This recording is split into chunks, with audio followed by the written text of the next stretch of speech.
Today I'm going to show you how to make a spotlight activity. In this activity, this yellow circle is going to serve as our spotlight. And so the students will actually just click and drag the spotlight over the different shapes to reveal what's underneath. And in this activity, it's numbers. So I would say, I see 20, I see 18, I see 15, and so on. So I'm going to show you how to do that and take you to our teacher desktop. And at my desktop, I'm going to click this green Add button. When I click it, it gives me three choices. I'm going to click Assign Activity. Takes me to my activity library. And from here, I'm going to click Create a New Activity where this plus sign is. And then I can write, we're going to do a letter spotlight activity. And I'm going to scroll down. You're going to see under Student Template, Add Template for Student Responses. So click here.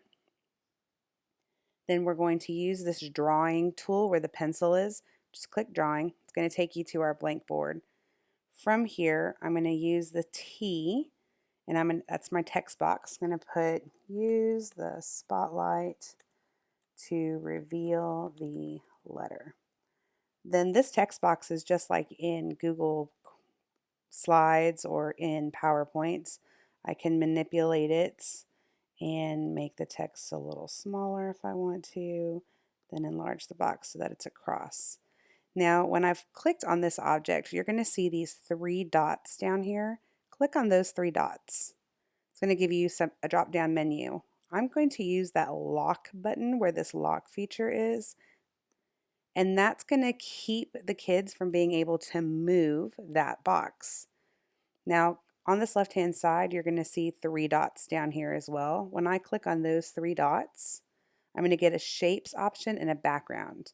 So what I'm going to do is I'm going to click shapes, and then I'm going to choose the arrow because I want to have an arrow to point to my spotlight.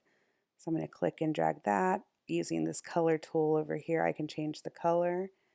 And then I'm also going to want to lock it by clicking those three buttons, right, three little dots, and lock that so kids can't move it.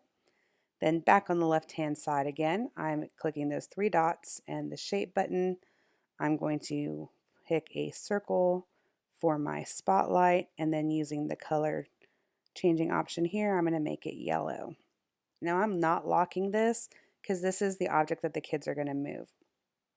So then back at the three dots again, I'm going to create a shape, and for this activity I'll pick stars, and so I can click and drag the star where I need it. Then I can enlarge it to make it whatever size I'd want, and I can change the color.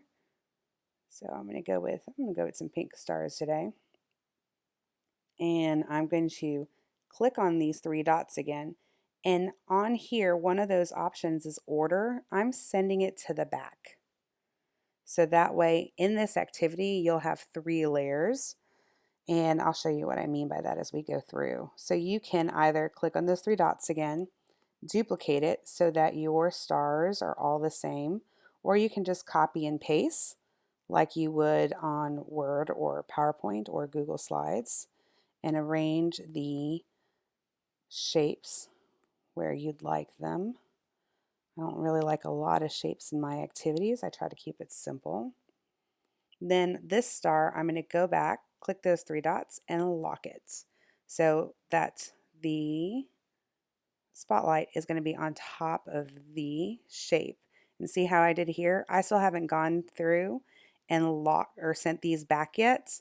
So each of these stars need to be clicked and sent to the back and then locked. So click on the shape, three dots, order, send to back, then lock. And you're going to do that for each of the shapes on your screen. Whoops, I went too fast.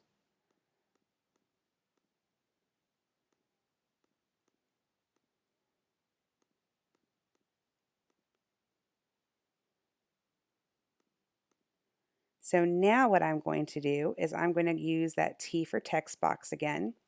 And I'm going to click the text box. When I click it, it's going to show up with the border on it. I'm going to click these three dots down here on that shape. And I'm going to choose, you've got three options here, a black box with a white border, a white box with a black border, and just a plain text box. So that's the one I'm going to pick, and the border will disappear in my box. And then you can choose whichever font you want. I'm a fan of Feather. It looks the closest to handwriting. And then I'm going to, in this text box, I'm going to start with some letters, and I'm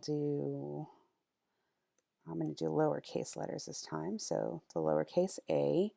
And just like what we did with that other text box, when you click on it, you can make the text larger.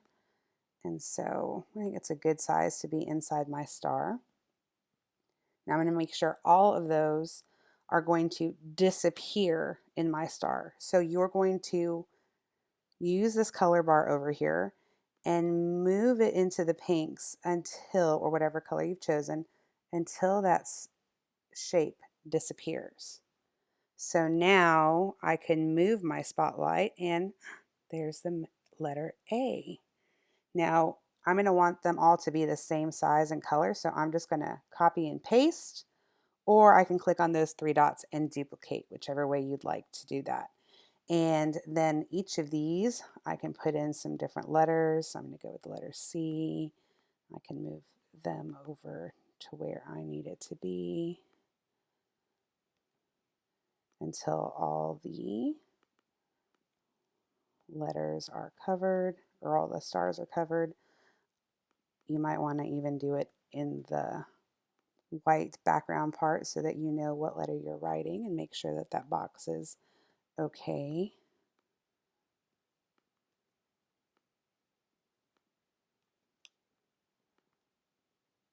Last one. So now, just to double check before you move on, take that spotlight and go through so I can see all my letters and make sure that they are clear and visible for when the students do the activity.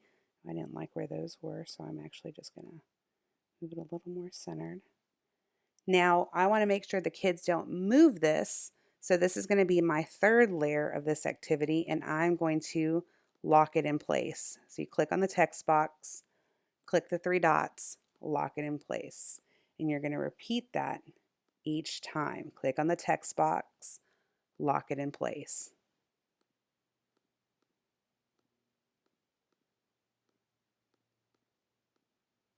So now when the students come in, they can try to move things, but it's not going to move anywhere unless they unlock it. The only thing they can move is a spotlight. And now we have our letter spotlight activity. So leave that dot back. Click the green button over here on that right-hand side, because now our activity is ready. Then I'm going to put in some my instructions, and I'm going to say, click the add button, click the move button, and so these semicolons are part of those shortcut codes that are on Seesaw that are going to give me the icon for the kids to be able to read. Then, I'm going to put move the spotlight and reveal the letter. Then say the name of the letter. Then I'm going to have the kids, I missed a step. I like that you can go back and add and move things easily here. When they click on that move, I'm also going to want them to click the mic so that they can record themselves. Then they're going to move the spotlight to reveal the letter and say the name of the letter. And then when they're done, they can click the check button to turn in your work. So I can even add voice instructions if I want to on this microphone. So I can click add voice instructions. It's going to give me the record option with the microphone. Click that. Click the add button. Click the move button. It's the one with the hand. Click the mic. Then click the spotlight and move it to reveal the letter in the star. Then say the name of the letter. Click the check button to turn in your work. So it'll process after I press pause, and automatically the kids will have audio instructions so they can hear what I'd like as well. Then I'm going to click this blue save button on the bottom right hand corner, and I've created my own spotlight activity. And I'm going to double check that all my icons came out. So click the add button. There's the move button. That's that little hand. Click the mics there, and the check is there. Now I can click this and assign it to my class already on the assign button, or I can click the three dots here and I can share the activity on that drop down menu, and I can share it to the Seesaw library. I can share it if your schools have Seesaw schools, you can share it to the school or district library. I can email it. I can get the activity link to share on Facebook or send an email. I can share on social media or get the embed codes there. I hope you found this useful.